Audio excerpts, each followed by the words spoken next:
Romel. Yes, maraming salamat. Makakatanggap ng dagdag na 50 pesos sa kanilang arawang sahod ang mahigit sa 1.2 milyong minimum wage earners sa Metro Manila ayon sa Department of Labor and Employment o DOLE.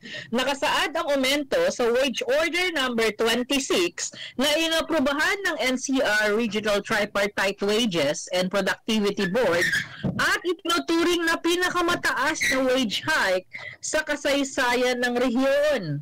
Para sa non-agriculture sector, tataas na sa 695 ang daily minimum wage habang 658 naman para sa agriculture, retail service at small manufacturing establishment.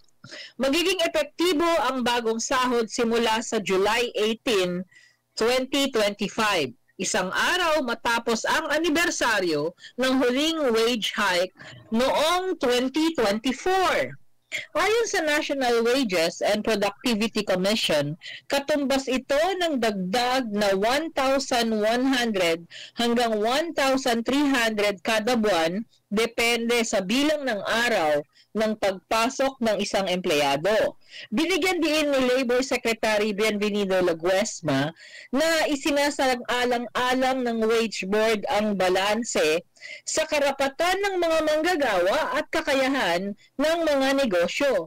Gayon din ang layunin ng gobyerno na mapaunlad ang trabaho, kita at productivity nang hindi nagtutulak ng inflation. Kasabay nito, maglulunsad ang DOLE ng malawakang information campaign at mahigpit na monitoring para tiyakin ang pagsunod ng mga kumpanya.